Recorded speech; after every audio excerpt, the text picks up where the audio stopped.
ശിവതാണ്ഡവം മഹാദേവൻ ശിവന്റെ ദിവ്യമായ കോസ്മിക് നൃത്തമാണ്. ഈ നൃത്തം സൃഷ്ടി, നിലനിൽപ്പ്, സംഹാരം എന്ന മൂവായ്മകളുടെ അദ്ഭുതഭാവങ്ങളെ ഒരുമിപ്പിക്കുന്ന ശക്തിയുടെ പ്രതീകമാണ്.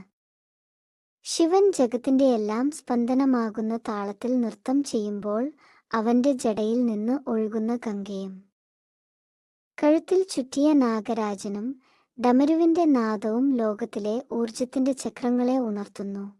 ശിവതാണ്ഡവത്തിന് രണ്ട് പ്രധാന രൂപങ്ങളുണ്ട്: ആനന്ദതാണ്ഡവം, ആനന്ദവും സൃഷ്ടിയും നിറഞ്ഞ നൃത്തം; സംഹാരതാണ്ഡവം, ലോകത്തിലെ അജ്ഞാനവും പാപവും നീക്കി പുതുയുഗത്തെ തുറക്കുന്ന ശക്തിയുടെ നൃത്തം.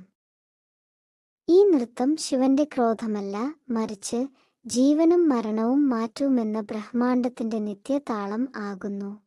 നടരാജ രൂപത്തിൽ നിലകൊള്ളുന്ന ശിവൻ ഒരു കാല് ഭൂതങ്ങളെ അടക്കി മറ്റേ കാല് മോക്ഷത്തിലേക്കുള്ള ഉയർച്ചയിൽ ഉയർത്തി ഒരു കൈ ഭയപ്പെടേണ്ട എന്ന അഭയമുദ്രയിൽ കാണിക്കുന്നു.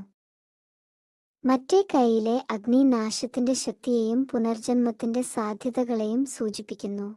ശിവതാണ്ഡവം നമ്മെ പഠിപ്പിക്കുന്നത് എന്തെന്നാൽ, ജീവിതം ഒരു നൃത്തം പോലെയാണ്. ഓരോ അവസാനവും പുതിയൊരു തുടക്കം കൊണ്ടുവരുന്നു.